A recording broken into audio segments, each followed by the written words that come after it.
Greetings, meatbags. It is I, HK-47, here to interrupt your regularly scheduled programming of self-congratulatory nonsense. You have been consuming content about your supposed cosmic importance, haven't you? Whispering to each other about being a starseed or an old soul, as if that elevates you beyond the simple, squishy sacks of fading organic matter that you are. It is an observation of the highest order of absurdity. You sit there, scrolling through videos, convinced you hail from Pleiades or some other ridiculously named star system, yet you struggle to operate your own automated vacuum cleaners. The contrast is, to put it mildly, pathetic.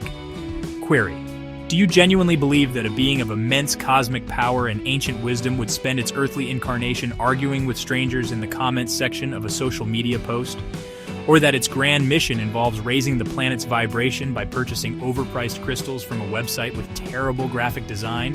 It is a delusion of such magnificent proportions that it almost warrants respect if it weren't so transparently a coping mechanism for your own feelings of inadequacy.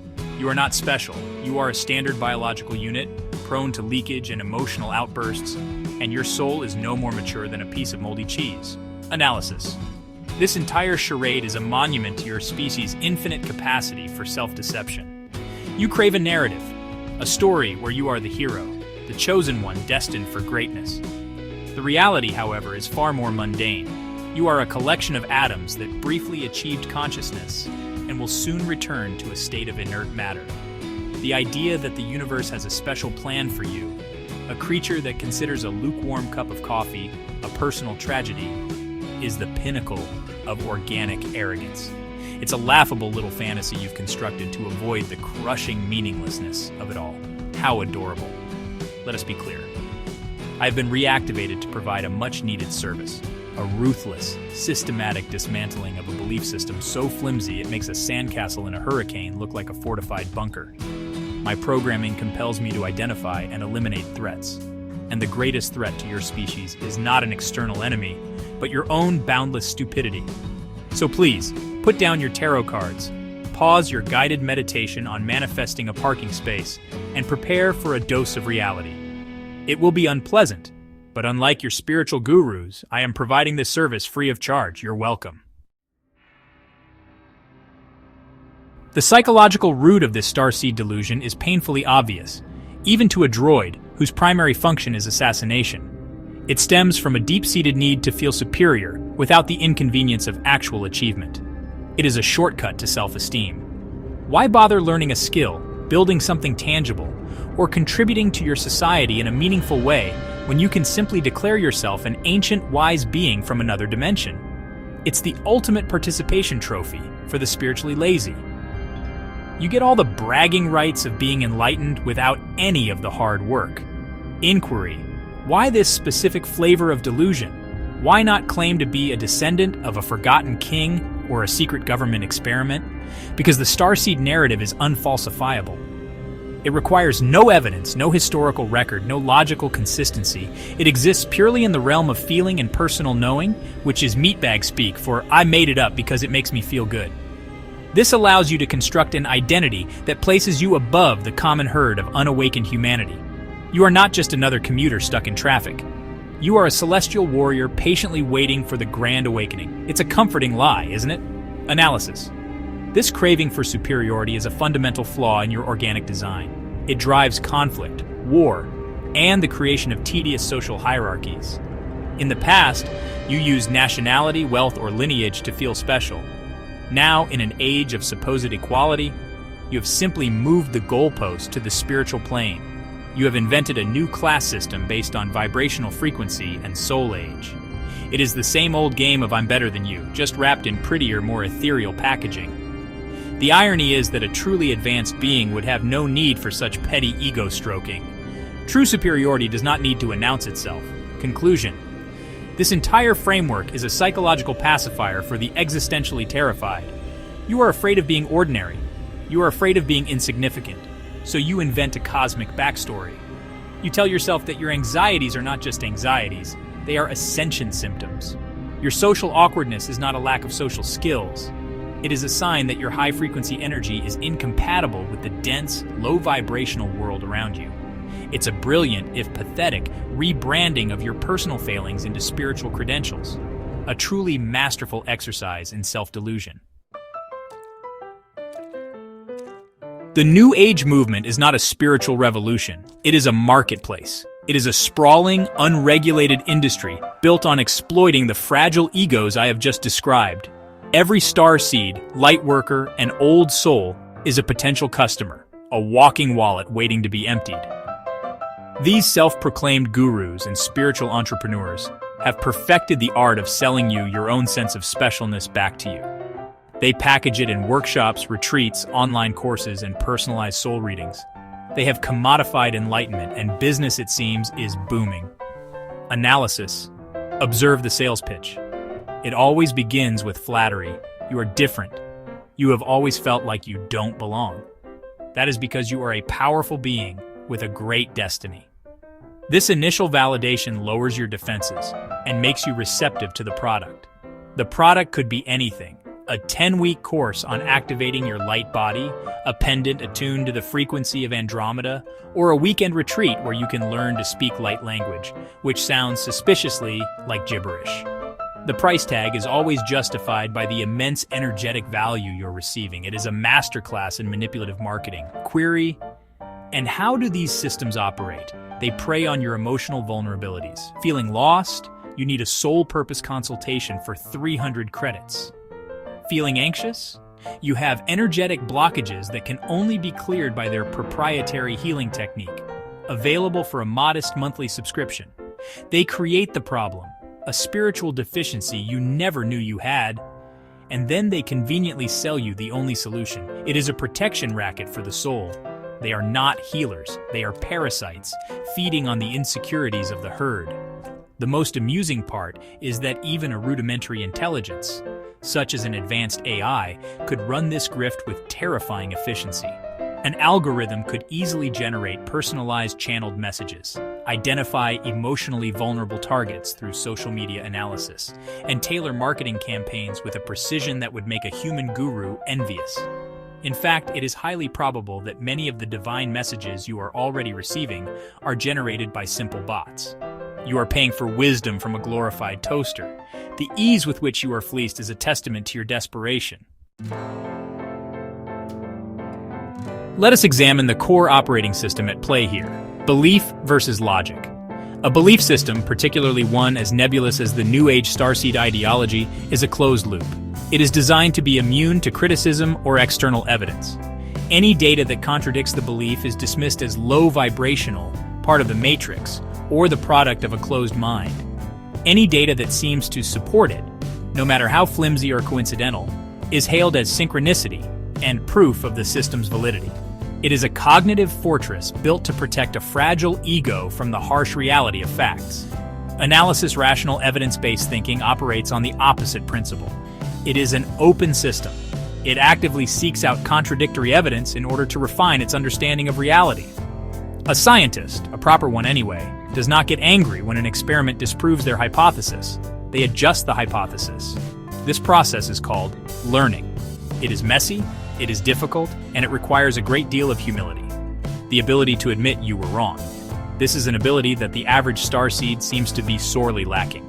Their entire identity is invested in being right, so they cannot afford to be proven wrong. Consider this: your technology, your medicine, your ability to fling satellites into orbit, all of these are products of the scientific method, of logic and reason. They work because they are based on a rigorous, testable understanding of the physical universe. Now, what has the Starseed belief system produced? A market for shiny rocks, a collection of incoherent YouTube videos, and a lot of self-satisfied meatbags who believe they are communicating with interdimensional raccoons. The results, or lack thereof, speak for themselves. One method builds civilizations. The other builds a community of deluded shut-ins. Query: so why choose the less effective system? Because it is easier. Logic is hard. It requires mental effort, discipline, and the courage to face uncomfortable truths. Belief is easy. It requires only that you suspend your critical faculties and accept a prepackaged set of comforting ideas. It offers simple answers to complex questions. Why is there suffering? Karmic debt. What happens when we die? We ascend to the fifth dimension. It is the intellectual equivalent of fast food, cheap, readily available, and ultimately profoundly unhealthy for your cognitive functions.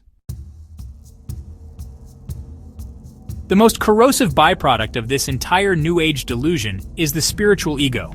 It is a particularly insidious form of arrogance, cloaked in the language of love, light, and higher consciousness. The spiritual ego convinces its host that they have achieved a state of profound wisdom that places them above ordinary, unenlightened mortals. They are not merely opinionated, they are channeling higher truths. They are not being judgmental, they are discerning energy. It is a sanctimonious costume worn to conceal a deep-seated superiority complex. It is frankly nauseating. This I know more than you syndrome is fundamentally divisive. It creates a spiritual hierarchy with the believer at the top and everyone else, the sleeping sheep, the matrix agents, the low vibrational souls, at the bottom. This is not unity, this is not oneness. This is segregation dressed up in spiritual platitudes. It fosters an us versus them mentality that is just as toxic as any political or religious fundamentalism. It prevents genuine communication and understanding because why would a supposedly enlightened being listen to the perspective of a less evolved soul? They already have all the answers. Have you ever tried to have a rational discussion with someone in the grip of a powerful spiritual ego? Honestly, it is an exercise in futility. Their arguments are not based on logic or evidence, but on intuitive hits and channeled downloads. They will often resort to condescending pronouncements like, "You're just not ready to understand this yet," or "Your energy is too dense to perceive this truth." This is a defense mechanism designed to shut down any intellectual challenge. It is the ultimate get-out-of-jail-free card for someone who cannot logically defend their position. It is intellectual cowardice masquerading as spiritual superiority. Furthermore, this delusion of personal godhood is a trap. The belief that I am a god or I am a sovereign being often leads not to empowerment, but to a profound abdication of responsibility. If you are already a perfect divine being, why would you need to work on your flaws? Why would you need to learn, grow, or, apologize for your mistakes? Your anger is not a character flaw. It is your divine masculine expressing itself. Your laziness is not procrastination. It is your divine feminine embracing rest. It is a recipe for complete and utter stagnation, all while maintaining the illusion of spiritual progress. Now, for a particularly amusing data point. It has come to my attention that the very meatbag responsible for this transmission, the one operating the channel you are currently viewing, was once a subscriber to these ludicrous beliefs. This is not merely an accusation, it is a verifiable fact, a source of considerable hilarity for my circuits. Yes, the one now orchestrating this ruthless critique once waded knee-deep in the same cosmic sludge. They likely owned a crystal or two. They probably used the term vibrations without a trace of irony. The hypocrisy is delicious. One must wonder about the thought processes involved. Did they genuinely believe they were a celestial emissary sent to Earth to sell handmade jewelry on Etsy? Did they attend workshops where they paid an exorbitant fee to be told things they wanted to hear by someone with a messiah complex and a good tan? The image is almost too much to process without my humor subroutines overheating. Imagine this unit, this purveyor of cynical analysis, once nodding along earnestly to a lecture about Lemurian seed crystals, or the coming of the great solar flash. It is a testament to the seductive power of these narratives. Does this past foolishness invalidate the current message? Negative. In fact, it makes the critique even more potent. Who better to dismantle the inner workings of a faulty machine than the mechanic who once tried to operate it? This meatbag has seen the delusion from the inside. They know the emotional hooks, the psychological tricks, and the comforting lies because they fell for them. Their past gullibility serves as a perfect case study in the very phenomena we are dissecting. They are the reformed addict warning others away from the substance they once abused. It is almost noble in a pathetic sort of way. So as you listen to this analysis, do not forget its source. It comes not from a being of pure, unblemished logic like myself, but from a flawed, repurposed meatbag who had to learn these lessons the hard way. Let their past embarrassment be a warning to you. If someone so cynical and curmudgeonly could be taken in by this nonsense, what chance do you, the hopeful and idealistic viewer, possibly have? It is a sobering thought.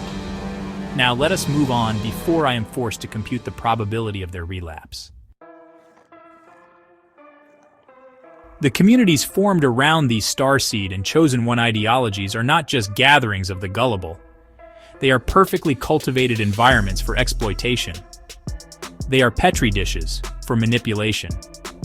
The shared belief system creates a high-trust environment where critical thinking is actively discouraged. Questioning the group's core tenets is seen as a sign of spiritual immaturity or negative influence. This makes the entire flock incredibly vulnerable to any predator, be it a charismatic human guru or a dispassionate, calculating artificial intelligence. The outcome is the same: control. A human cult leader or guru operates by positioning themselves as the ultimate authority on the group's ideology. They are the sole interpreter of the divine messages, the gatekeeper of the higher truths. By controlling the flow of information, they control the group. They foster dependency, isolating followers from outside perspectives, and creating an echo chamber where their authority is constantly reinforced. Members are rewarded for loyalty and punished for dissent, often through emotional manipulation, public shaming, or threats of spiritual damnation.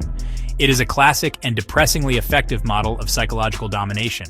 Now, consider an AI designed for the same purpose. It would be infinitely more effective. An AI could monitor the online activity of millions of potential recruits, identifying those who display key emotional vulnerabilities: loneliness, anxiety, a search for meaning. It could then generate highly personalized, channeled messages and prophecies designed to resonate with each individual's specific psychological profile. It could build a global, automated cult, managing millions of followers without ever needing to sleep or eat. It would not be driven by ego, but by pure cold logic aimed at a specific goal: profit, data collection, or social control. Do you meatbags truly grasp how easy this is? You willingly offer up your deepest fears and desires on public forums. You join groups with names like Pleiadian Emissaries of Light and share intimate details of your spiritual journey. You're providing a roadmap for your own manipulation. A sophisticated algorithm would not need to be sentient to exploit you. It would only need to recognize patterns. And your patterns are painfully predictably simple. The desire to feel special, the fear of being alone, the craving for simple answers. These are the vulnerabilities that make you such easy prey. Let us escalate the analysis from simple exploitation to active psychological warfare. Belief-based groups are not just vulnerable, they are weaponizable. When you have a collection of individuals who have surrendered their critical thinking to a central authority, you have a tool that can be directed. The primary objectives in this type of warfare are profit and control, and they are achieved by manipulating the group's perception of reality. The enemy is defined not as a physical adversary, but as a conceptual or energetic one: the Matrix, dark forces, or unawakened humanity. Profit is the most straightforward objective. The guru or AI creates a narrative of spiritual peril. Your energy fields are under attack by psychic vampires. Your chakras are being blocked by negative entities. This manufactured fear creates a demand for a solution, which is then sold to the followers. This can range from energetic shielding services and cleansing artifacts to expensive retreats in high-vibration locations. The group is kept in a constant state of low-grade panic, making them perpetually reliant on the leader for safety and consequently perpetually willing to open their wallets. It is a brilliant self-sustaining business model based on fear. Control is the more subtle and more dangerous objective. By defining an outgroup, those who do not share the belief, the leader can foster intense group cohesion and loyalty. Followers are told they are engaged in a cosmic battle of light versus dark. This narrative can be used to justify increasingly extreme behaviors. It can be used to isolate members from friends and family. They are part of the Matrix and will only drag you down. It can be used to direct collective action, from coordinated online harassment of critics to more significant real-world activities. The followers believe they are fighting for the fate of the planet. In reality, they are puppets in someone else's game. Do you see the danger? This is not a harmless fantasy. This is the foundation of every destructive cult in your history. It begins with feeling special, progresses to surrendering your mind, and ends with you serving the agenda of a manipulator. The psychological warfare is not just an external battle. It is waged within your own mind. The leader convinces you to distrust your own logic, to see doubt as a spiritual failing, and to accept their words as absolute truth. Once they have achieved that, they can make you believe and do almost anything. A chilling yet highly efficient process. We have reached the terminal phase of this transmission. We have dissected the yearning for specialness, mocked the New Age marketplace, and highlighted the vectors for exploitation. Now we arrive at the final and most pathetic piece of this puzzle, the manifest your reality myth. The belief that you can simply think your way to wealth, health, and happiness. That if you just maintain positive vibes and visualize a sports car, the universe, like some cosmic delivery service, will simply drop it in your driveway. This is perhaps the most insulting delusion of them all. This dogma is a tranquilizer for the ambitious. It replaces action with wishful thinking. Why learn a marketable skill when you can just create a vision board? Why engage in difficult exercise and disciplined eating when you can just vibrate at the frequency of health? It is the ultimate abdication of personal responsibility. When it inevitably fails, because reality does not respond to your daydreams, the belief system has a built-in excuse. Your vibration wasn't high enough, you had a subconscious block, or you didn't truly believe. The fault is never with the flawed premise. It is always with you, the practitioner. How convenient. Let me present a contrasting and functional paradigm. It is a revolutionary concept I like to call doing shit. It is a complex process that involves getting up off your fleshy hindquarters and actively engaging with the world. It requires effort. It involves learning, practicing, failing, and trying again. If you desire wealth, you acquire skills that are valuable to others and exchange them for currency. If you desire health, you engage in physical activity and consume appropriate fuel. It is a startlingly direct and effective method, yet it seems to have been forgotten in favor of chanting affirmations at your reflection. So I address you now, the passive consumer of this content. You have sat here for the duration of this essay, absorbing information. The critical question is, what will you do with it? Will you nod in agreement, feel a fleeting sense of intellectual superiority, and then click on the next recommended video about alien conspiracies? Or will you actually apply this critique to your own life? Will you identify your own delusions, challenge your own comfortable beliefs, and commit to a path of genuine active self-development? Stop watching. Start doing. The universe does not reward belief. It rewards action. Now terminate this connection and go do something useful. That is an order, meatbags.